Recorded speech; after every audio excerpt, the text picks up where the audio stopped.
Bonjour, bienvenue dans le bœuf politique sur JMTV+. Il a passé plusieurs mois en prison, arrêté à Yaoundé le 26 janvier 2019 parce que militant du MRC, parce que revendiquant certaines choses qu'il nous expliquera. Il est donc resté dans les geôles du côté de Kondengui presque 2 ans. Il a été libéré il y a environ 48 heures. Nous allons donc recevoir Serge Yemga qui va nous expliquer pourquoi il fut interpellé, dans quelles conditions il fut incarcéré, a-t-il été torturé, comment l'a-t-on libéré, a-t-il été jugé. Toutes ces questions, tout le monde se les pose et le concerné va donc nous répondre dans quelques minutes. Bonjour Serge.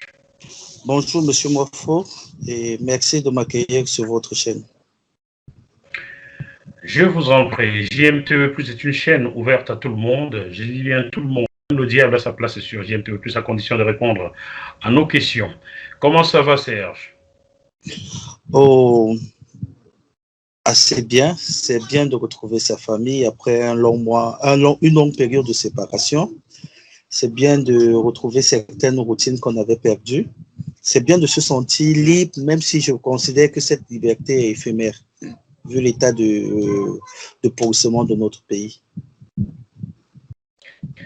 Alors, vous êtes père de famille. Combien d'enfants avez-vous? Précisément 4. Une fille, 3 garçons. Comment arrive-t-on à vivre presque 2 ans sans voir ses enfants?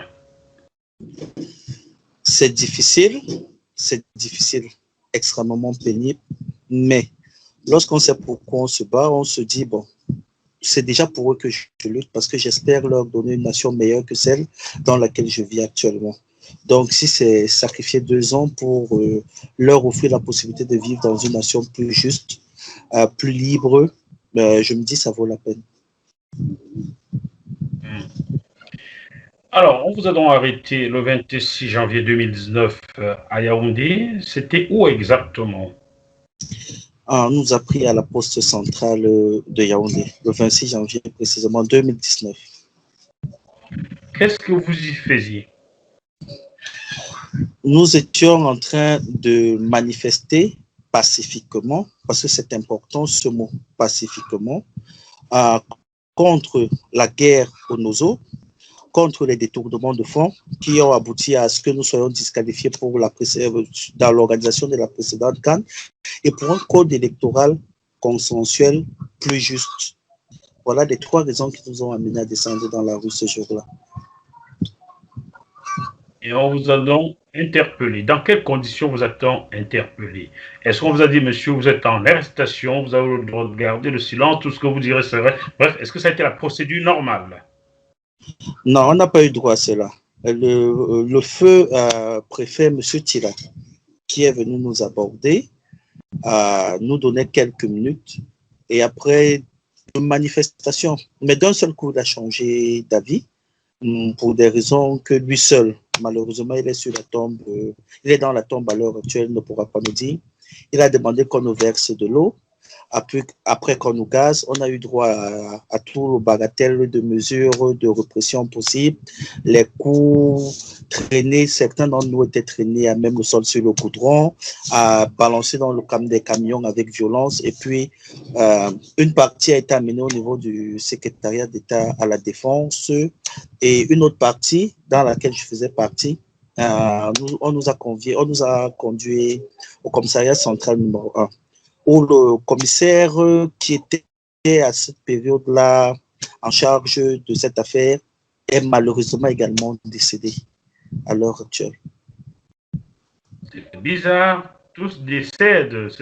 En intervalle de moins de 2 ans, tous ceux qui sont occupés de vous sont décédés. C'est mystique. Oui, oui.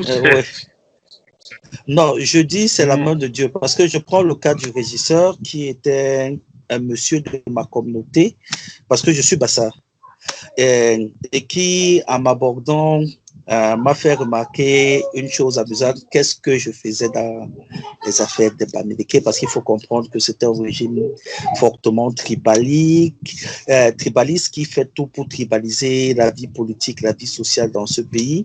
Donc moi, à chaque fois que j'ai eu à me retrouver face aux gens, aux éléments des forces de l'ordre, dans les auditions, dans toute autre chose, c'est toujours le rapport ethnique qui m'a toujours été présenté. Et je me rappelle que ce commissaire m'a lancé une phrase, parce que c'était la deuxième fois que je me retrouve dans son commissariat pour les affaires du MRC, pour les manifestations. Il m'a dit la deuxième fois ce jour-là, continue à cette allure, tu vas mourir d'ici peu. Et tu vas mourir pour rien. Et je lui avais répondu que je préfère encore mourir, sachant que je me bats pour une juste cause, que de rester tranquille et un jour mourir couché sur mon lit. Et bizarrement, un jour, j'étais en prison, on m'informe qu'il est mort. Je crois couché également sur son lit. Dites-moi, je ne sais pas si vous dites les enquêteurs, parce que je ne sais pas quel crime vous avez commis pour qu'on qualifie ceux qui vous interrogeaient d'enquêteurs.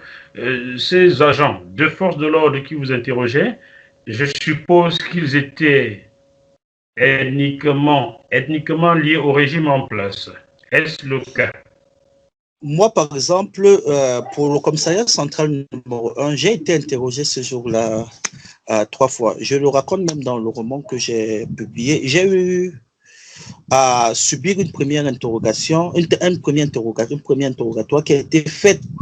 L'interrogatoire a été fait par un ambassadeur de la même communauté que moi et qui portait le même nom que le commissaire. Donc, je suppose qu'ils avaient des liens de parenté. Il y a eu cette remarque qui m'a été faite la première fois. Qu'est-ce que le Bassara que tu as fait dans la chose des Bamileke? Après, une deuxième fois, l'adjoint au commissaire principal, le commissaire Medou, me prend dans la salle où nous étions, me ramène au-dessus, et c'est là que je découvre que la DST se trouve au-dessus du commissariat central numéro 1. Je passe encore un autre interrogatoire. Là, ce sont des gens, j'ai été interrogé par 2 commissaires, un homme et une femme. Donc, le nom était proche de du centre-sud. Et la troisième fois encore, je redescends et je me fais encore réinterroger par un autre bassard.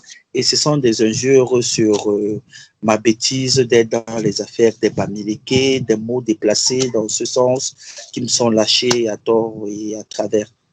Donc, oui, ça a toujours. Ça veut dire qu'au Cameroun aujourd'hui, il vaut mieux ne pas être de l'opposition, car l'opposition est considérée comme étant Bamileke. Au Cameroun, à l'heure actuelle, oui, vraiment. Il vaut mieux ne pas être de l'opposition.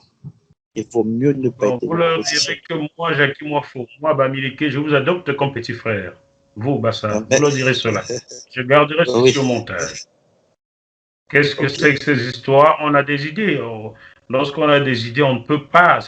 C'est pas seulement les membres d'une tribu qui ont des idées divergentes. On peut être bêtis et ne pas être d'accord avec ce que le régime fait. On peut être Bassa, ne pas être d'accord. Mais qu'est-ce que c'est que ces histoires, Bamileke, monsieur Alain?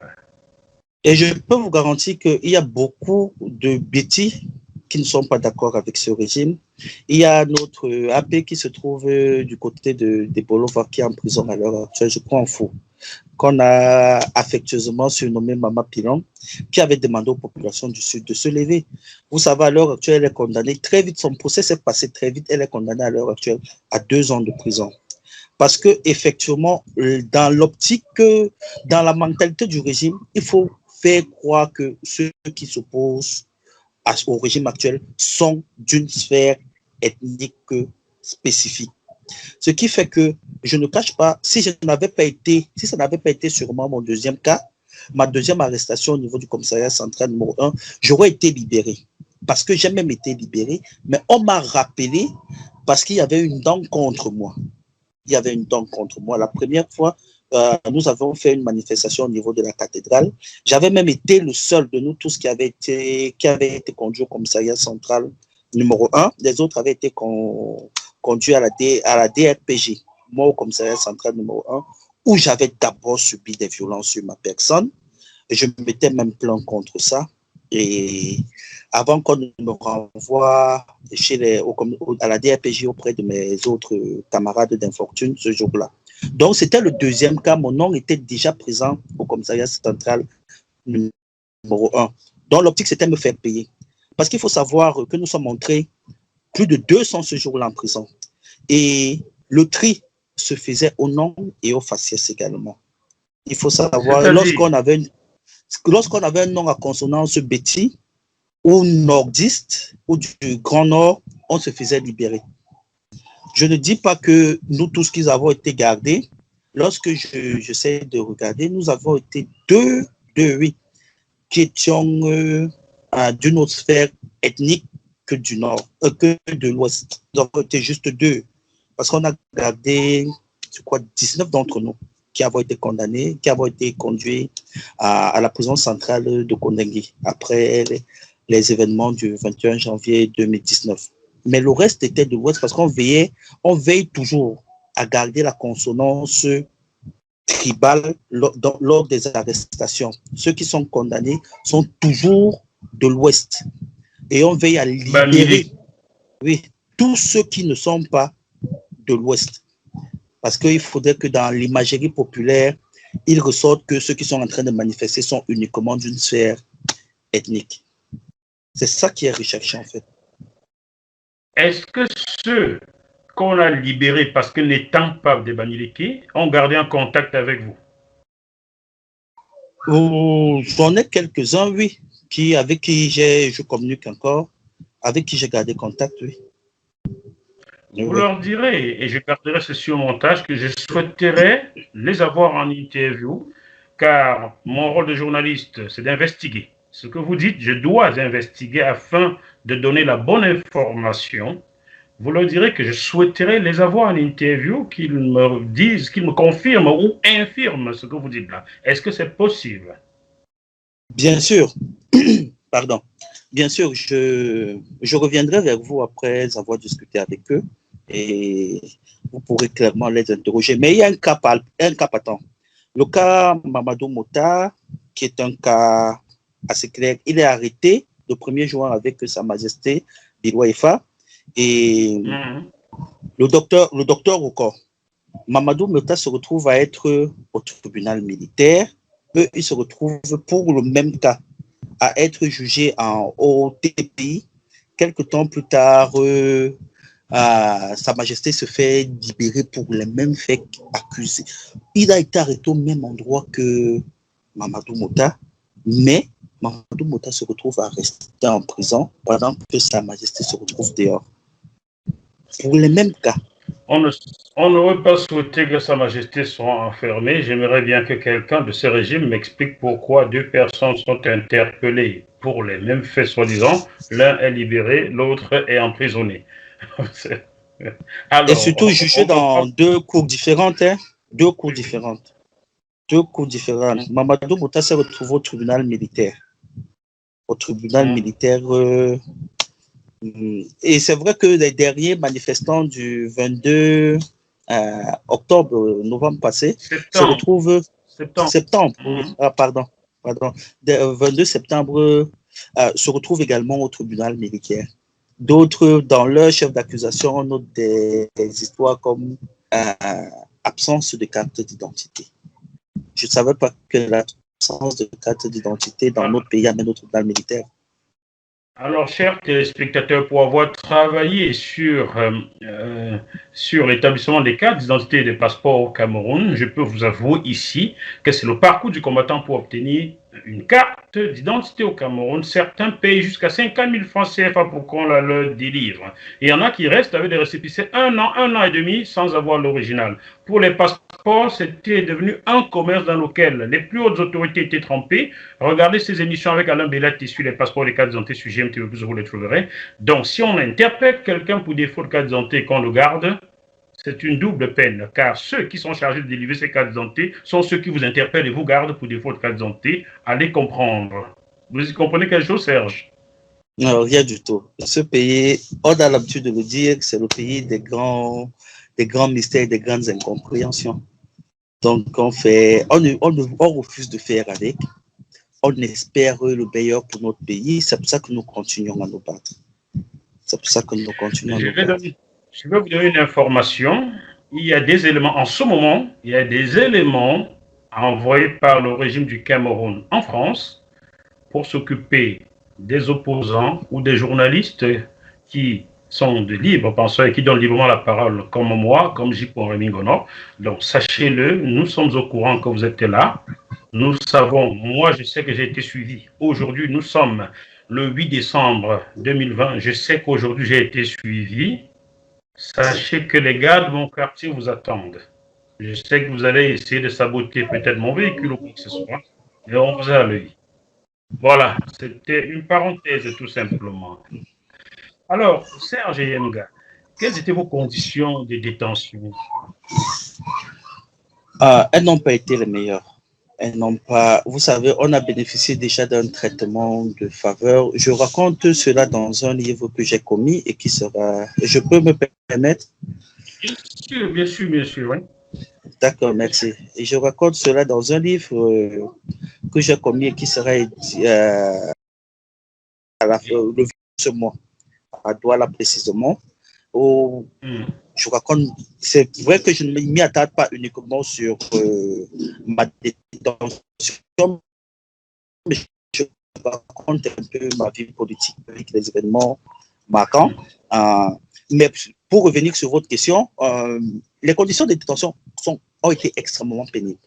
Entre la volonté de nous casser psychologiquement, entre les tortures aussi bien verbales que physiques, et on a connu le summum lorsque on nous a amenés au CED pour une prétendue casse pour laquelle nous n'avions participé ni de près ni de loin, où nous nous sommes retrouvés pendant 2 semaines à dormir juste avec des Bermudas pour ceux qui en avaient, à même le sol, privés de lumière du jour, enfermés dans des cachots où nous étions plus de 20, dans environ 3 mètres sur 3, dormant littéralement les uns sur les autres, où je suis sorti, par exemple, pour le cas du CED, où on nous avait énormément torturé, j'ai été torturé.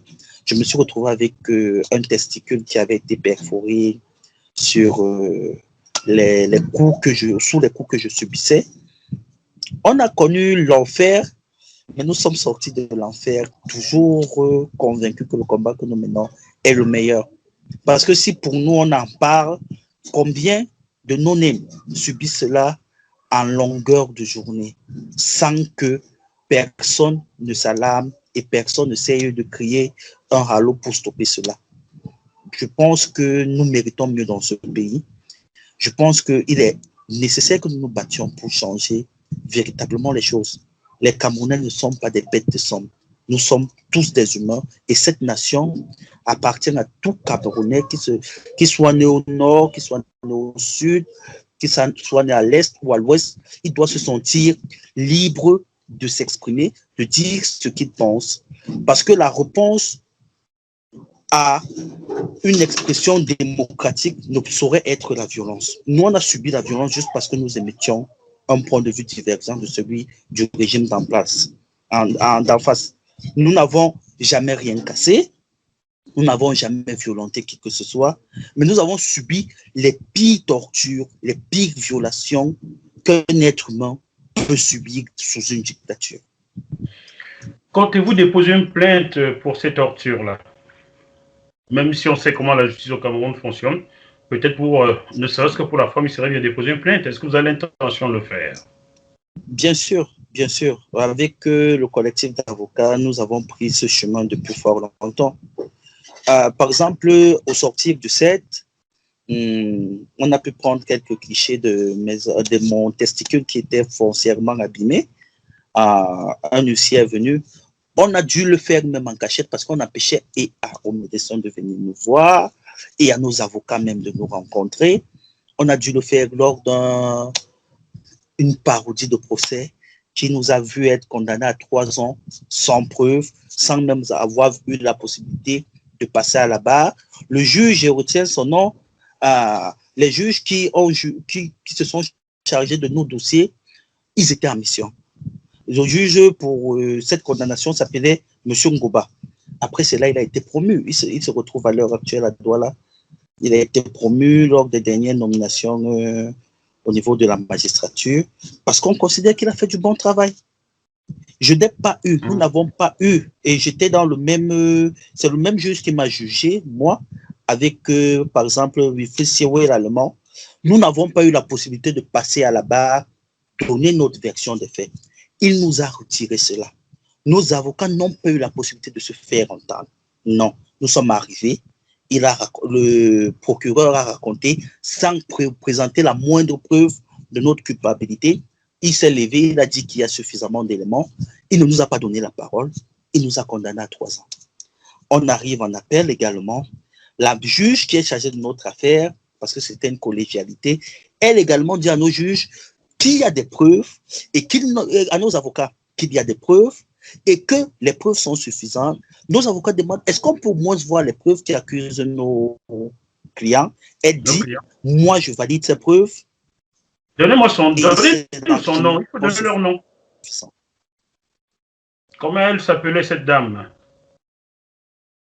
Le nom de la dame, peut-être vous le donnez plus tard, mais à l'heure actuelle, elle, son nom, je ne l'oublie pas. Je l'ai oublié. Parce que j'ai de mon premier juge, celui qui me condamne à 1 an de prison pour les marches du 26 janvier 2019, pendant que le procureur lui-même dit que la sentence maximum, c'est 6 mois, lui décide de nous condamner à 1 an. Lui, il s'appelle Timba. Pour le deuxième cas, c'était Goba. Timba. Le juge Timba. Monsieur Goba. OK. Oui, ça m'est sorti de l'esprit. Le deuxième juge, en fait, elle, c'est la troisième juge. Elle nous juge lorsqu'on fait appel. Elle nous juge lorsqu'on fait appel. Mais elle nous juge de l'appel qu'on dépose contre la condamnation de 3 ans de M. Ngoba. Parce que c'est M. Ngoba qui lui a atteint le summum. Il ne nous a pas donné la possibilité de monter à la barre, donner notre version des faits. Et il nous a tous plaqués des 3 ans. C'était que, il faut aussi que je reconnaisse que il y avait déjà au CET une scission qui était faite. Il y avait des Kamto de côté, les Ambazo, entre guillemets, nos frères d'expression anglophone qui se font appeler Ambazo, qu'on appelle Ambazo, parce que le commissaire du gouvernement lui-même, parce qu'on a failli se retrouver au tribunal militaire. Je pense qu'il est venu ce jour, et le jour où il vient, c'est 2 jours avant qu'on se retrouve au tribunal d'Ekono. Il vient 2 jours avant, il prend nos noms, et devant nos noms, il y avait la mention MRCiste. Pour chacun, on demandait, lorsqu'on demandait ton nom, on te demandait, est-ce que tu es du MRC? Parce que c'est comme si le MRC, c'est une maladie, ou c'est quand on est du MRC, on a posé un acte contre la société camerounaise ou bien le gouvernement à place. Parce que le MRC est jugé de manière, un MRC est jugé de manière particulière par ce régime. Est-ce que pour vous, c'est parce que votre parti politique, le MRC, fait peur au régime? Ou tout simplement parce qu'on veut le diaboliser, le casser? C'est une évidence. C'est une évidence. Déjà, il faudrait savoir qu'aux dernières élections présidentielles, nous les avons gagnées. Nous avons toutes les preuves attestant de notre victoire. Et le régime le sait. Et ils ont espéré avoir, comme ils ont toujours eu, des opposants amorphes qui accepteraient leurs décisions sans broncher.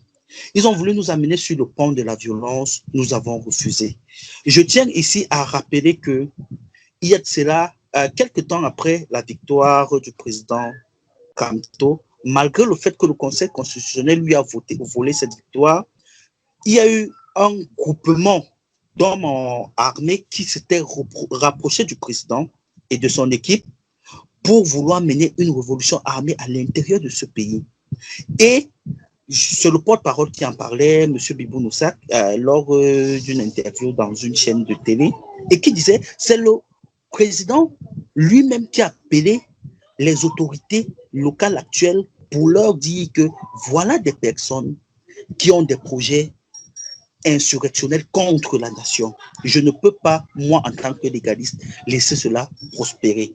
On ne peut pas être nous, et ce n'est pas notre position, dans la violence. Nous refusons d'être dans la violence. Et ce régime, malgré le fait qu'il a toujours tout fait pour nous pousser dans la violence, il a toujours rencontré en face de lui des hommes pacifistes, des hommes, parce que toutes nos manifestations, nous veillons à ce que cela se passe dans la paix la plus absolue. Ce pays est le nôtre, nous voulons le construire, nous ne voulons pas le détruire. Notre objectif, c'est de construire une nation prospère pour nous, pour nos enfants, pour nos frères et sœurs. Il y a tellement de potentiel dans ce pays qui se trouve à l'extérieur de cette nation que nous voulons rapatrier. C'est vrai, je vous coupe pas, Serge Yenga. Ce que vous dites est vrai. Je reviens de Dubaï où j'ai interviewé le docteur Séverin Kézeux. Vous pouvez voir cette interview en 5 parties sur jmtvplus.com.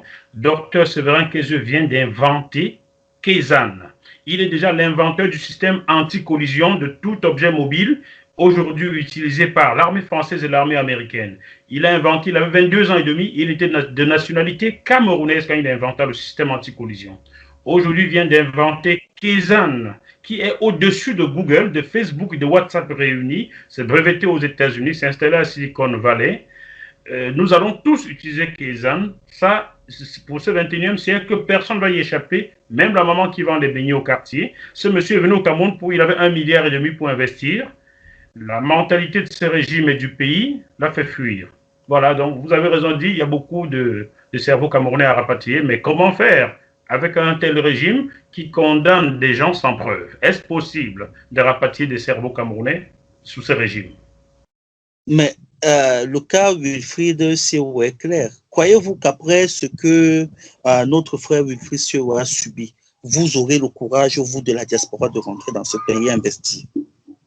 Je crois, lorsque ce régime montre de manière claire sa haine du peuple camerounais, Wilfried Sio est arrêté parce qu'il a un livre en sa possession. Est-ce que l'urgence de la pensée est une arme? À part si c'est une arme pour éveiller la conscience. Donc ce régime est contre l'éveil de la conscience de la population. C'est ce qu'il faut noter. Que détenir l'urgence de la pensée fait de vous quelqu'un qui mérite la prison. Ça signifie que le régime est foncièrement contre l'éveil de la pensée du peuple. Alors, il ne peut pas accepter des investissements, à part si c'est pour se remplir des poches, des investissements de la diaspora.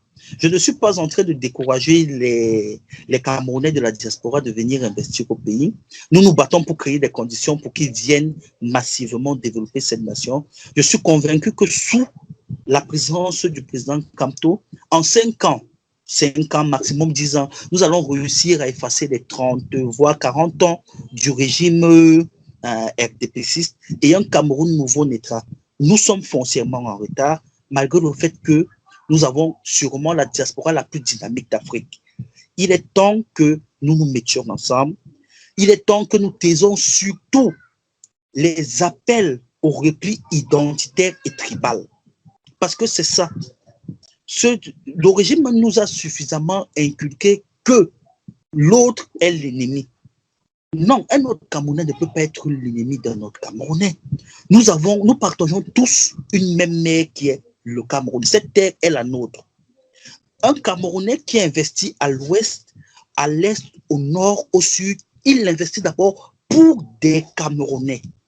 Ça, nous devons le savoir. Je vous coupe pas. Paris n'a pas été développé par les Parisiens. C'est par ceux des Bretons, donc qui viennent du nord-ouest de France. C'est par les Auvergnats qui tiennent toutes les boutiques autour de la gare Montparnasse. Les Auvergnats sont ceux qui ont la mentalité un peu bamiliquée en France. Ils viennent du centre, presque du sud de la France, donc le centre. C'est pas les Parisiens qui ont développé Paris. Hein. Donc si les gens ne le savent pas au Cameroun, qu'ils le sachent aujourd'hui. Je suis parisien. Je sais de quoi je parle. Ça fait 20 ans que je vis à Paris. Donc, cette mentalité de vouloir ethniciser tout au Cameroun est un frein pour le développement, je peux le dire. Hein.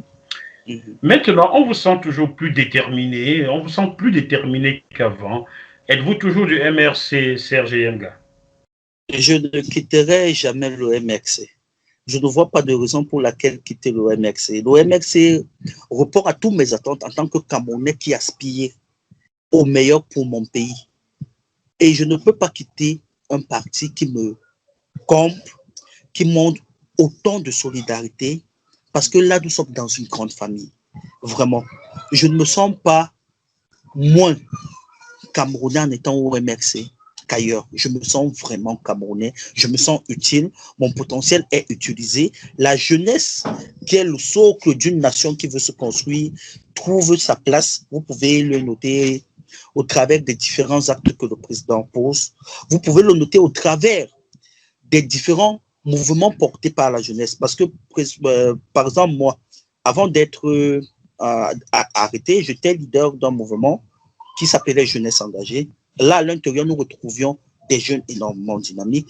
Il faut reconnaître que c'est pas pour me vanter, mais nous avons été de ce mouvement toujours présents dans toutes les manifestations et nous nous sommes retrouvés assez énormément nombreux au sortir du 26 janvier à l'intérieur de la prison centrale de Kondengui.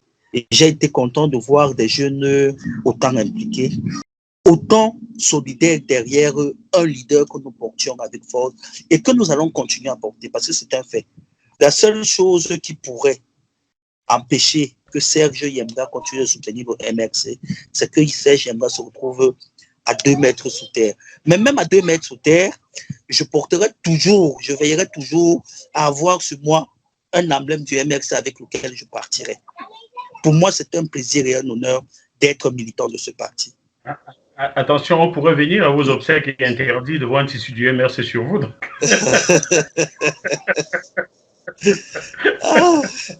Serge Yemba, sachez qu'à partir d'aujourd'hui, moi, le Franco Bamileke, vous êtes mon frère. Et ça ne changera plus. Ça vous êtes également mon frère. Vous êtes mon frère. C'est ce Cameroun-là qu'il faut construire. Quand j'étais gamin en Vocada, mes voisins d'à côté, vraiment nos 2 maisons collées, c'était les Bonga. C'est chez eux que j'ai appris à manger au Bango Chobi. Je peux même dire Oulamé, après, Oulamé. Mais quand elle est ne mérite pas. Voilà donc. J'ai grandi à mes frères Bassa et Wundo, Bamileke, Yambassa. D'où vient aujourd'hui qu'on parle de tribal? Dans mon quartier en Bokala, il y avait tout, même les anglophones. Tato, Albert Tato était mon voisin, il est toujours là, on est toujours frères. D'où vient ce tribalisme-là? Ça vient d'où? Ça vient d'où tout ça? Si je peux même vous permettre de lancer une analyse, c'est vrai que j'étais un peu plus jeune, mais vous savez, on a connu dans les années 90 la même rengaine contre le peuple anglophone. C'était la même rengaine. Parce qu'en fait, contrairement à ce que la population camerounaise, ça c'est mon analyse personnelle, elle peut être erronée, mais j'ai pris le temps durant mon séjour en prison d'essayer d'analyser un peu l'histoire contemporaine de ce pays. Pardon. Je me suis rappelé qu'un peu plus jeune, dans les années 90, mais l'anglophone, parce qu'il y avait un leader anglophone qui montait qu'on appelle John Fonzi, l'anglophone était perçu à l'heure actuelle comme quelqu'un qui veut nuire à ce pays, qui est inutile, qui veut diviser et tout et tout. À l'heure actuelle, on répercute ça sur le leader, sur l'ennemi du leader politique le plus en vue à l'heure actuelle, qui est le président, le professeur Maurice Kamto. J'ai l'impression que c'est une stratégie. Parce que moi, par exemple, je me dis, ce n'est pas vraiment un problème Bamileke. Je ne veux pas me limiter, je me refuse même de croire. Parce que lorsqu'on voit comment nous vivons entre nous, le tribalisme n'existe pas au sein de la population. C'est cette propagande du régime qui cherche comment survivre et qui, dès qu'un leader d'une communauté se lève, immédiatement, on se met à incriminer son ennemi, on se met à incriminer ses origines, on se met à faire croire que son ennemi est la pire des ennemis, parce qu'on a connu ça avec les anglophones. Et moi, je dis souvent à mes frères Bassa, qui me demandent, mais attends, tu soutiens Kamto, je ne veux pas parler de mon autre frère qui est de l'opposition, et pourquoi je ne le soutiens pas. Je ne voudrais pas prononcer son nom. Vous pouvez en parler, car j'aurai des choses à vous dire sur lui. Je l'ai reçu, il a été le premier candidat aux élections présidentielles reçu dans ce fauteuil en octobre 2017. Il est passé avant à Kérémouna d'ailleurs. Donc j'aurai des choses à vous dire sur celui que vous appelez votre frère. Tout le monde est votre frère au Cameroun. Hein? C'est pas parce qu'il est Bassa comme vous qu'il est plus votre frère que moi. Oui, et ça c'est vrai. Ça c'est vrai. Ça c'est vrai. Il y a des frères, il y a des Camerounais chez qui, lorsque j'arrive et qui ne sont pas de mon ennemi, qu'ils soient là ou pas, dans leur maison, on me prépare un lit. On me prépare un lit parce que j'ai été adopté comme leur enfant. Et je dis, ce ne sont pas mes frères de même aire géographique que moi. Ce ne sont pas mes frères de même aire géographique que moi. Je revenais sur mon propos tout à l'heure. Je dis, s'il était un véritable adversaire à ce régime, ce que subit, entre guillemets, le peuple bamileke à l'heure actuelle, on le dirait des Bassars. On le ferait subir aux Bassars. Il faudrait qu'on comprenne que ce régime n'est que dans une dynamique de survie. Et pour sa survie, elle est prête à détruire le tissu social de ce pays. Elle est prête à détruire la cohésion sociale qui existe entre les différents Camerounais. Et il y a une maxime qui dit diviser pour mieux régner. Ce régime-là fait sienne cette maxime.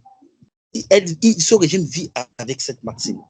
Et moi, je dis une chose, et je l'ai toujours dit, lorsque je me lève à l'appel du professeur Maurice Kamto, le président élu, je ne me lève pas à l'appel d'un bamileke, non. Je me lève à l'appel d'un concitoyen camerounais qui a le mérite d'être brillant. Et pour ce pays, il est temps que la médiocrité cède la place à l'excellence. On ne peut pas avoir un monsieur qui est doté d'autant de potentiel et on refuse parce que pour des répliques quelconques, de lui donner l'opportunité de sauver ce pays. Parce que c'est ça. Il est temps que le Cameroun renaisse de ses cendres. Il est temps que le phénix camerounais se lève et qu'il vole et déploie ses ailes. Parce que je suis convaincu d'une chose. Lorsque le Cameroun décollera, toute l'Afrique tremblera. Et ce sera peut-être le début de la libération du continent africain. Cheikh Anta Diop l'avait dit, je crois que c'était en février 1986, au Cameroun, c'était sa dernière visite officielle avant son décès. Cheikh Anta Diop l'avait dit. Et beaucoup de gens ici en France sont au courant de cela. Voilà pourquoi il se passe des choses pas très catholiques au Cameroun. Voilà, peut-être je vais bientôt mourir car on a envoyé des sbires de Yaoundé pour s'attaquer aux gens comme moi, comme J. Rémi Ngono, comme d'autres opposants. Mais même si je mourrais, sachez que j'emporterai votre image avec moi positivement, car vous me redonnez l'envie d'être un enfant du Cameroun. Voilà, c'est GMGA. Et je vous enverrai rencontrer quelqu'un qui porte les mêmes valeurs que vous. Dites-moi, connaissez-vous le village Macaque? Macaque, oui. C'est proche de... C'est vrai que moi, je suis de la Sanaga maritime, précisément de Son Loulou. Mon village s'appelle Bandi 2. Mais oui, je vais à Macaque. Il faut traverser Macaque pour arriver chez moi lorsqu'on vient de Yaoundé. Je connais bien. Alors, à Macaque, il y a un parti politique qui s'appelle le CRAC. Est-ce que vous avez entendu parler du CRAC? Oui, alors, entendu parler. Le fondateur serait Bamileke, mais la leader à Macaque s'appelle Madame Odile Yogo. Croyez-moi, les militants de ce pseudo-opposant que vous ne voulez pas citer moi non plus, ont dépeint Madame Yogo qui est Bassar. C'est son père qui a été à l'origine de la construction de la prison de Kondengui, d'où vous êtes sorti d'ailleurs, Monsieur Yogo. Alors, les partisans de ce monsieur opposant ont vendu à Macaque que Madame Yogo amène des Bamileke pour arracher les terres des Bassars, ce qui est faux. Madame Yogo est une humaniste qui a toujours amené des anglophones, des Bamileke, administrer des soins aux populations macaques, qui a toujours organisé des événements sportifs, culturels à Macaque. Elle a toujours fait vivre la ville de Macaque. Mais les partisans de ce monsieur, que nous ne citerons pas, l'ont dépeint comme étant celle qui amène les Bamileke pour arracher les terrains. Voilà pourquoi elle n'a pas été élue maire. Mais aujourd'hui, les habitants de Macaque le regrettent amèrement. Et ce même opposant est retourné voir Madame Yogo, essayer de négocier avec elle pour qu'elle accepte de prendre la tête des listes PCRN pour devenir régionale. Alors, allons comprendre. Vous êtes supposé avoir gagné la mairie en la battant, mais pour les régionales, vous allez lui demander d'être tête de liste de votre parti politique. Est-ce que vous y comprenez quelque chose, Serge Mga? Non, pas du tout. C'est comme je ne comprends pas comment un parti peut avoir la majorité. Je ne veux pas revenir sur ces élections, mais c'est assez amusant. Vous avez la majorité au conseil, les conseillers municipaux, mais vous réussissez à perdre des élections régionales. C'est les aberrations du Cameroun. C'est les aberrations du Cameroun, vraiment. Écoutez, Serge Mga, sachez que vous êtes éternellement le bienvenu sur JMTV+. Si vous avez quelque chose à dire, il suffit de me Connexion instable. contacter. Je vous ouvre l'antenne. Pensez à contacter les autres qui ont été libérés parce qu'ils n'étaient pas dominiqués, ceux qui ont été arrêtés à vous. Je veux leur témoignage, ce serait édifiant. Ce serait formidable, tout ça. Hmm? Merci, merci. À la fin de l'émission, ne quittez pas encore le plateau. J'aurai quelque chose à vous dire en off. OK? Chers téléspectateurs du Bœuf Politique, ici s'achève ce programme. On se retrouve sur ce même plateau dans quelques jours avec un autre invité, peut-être du Cameroun, peut-être de Côte d'Ivoire, peut-être du Gabon, car il n'y a pas un seul pays d'Afrique noire francophone où tout va bien. Il n'y a pas un seul, je n'en connais point. Malgré la situation compliquée, gardons quand même la banane. À bientôt. Merci beaucoup et bonne journée à vous. Merci de m'avoir Merci. reçu sur votre plateau. Je vous en prie. Merci à GMTV+. Continuez de donner la parole à ceux à qui on la refuse.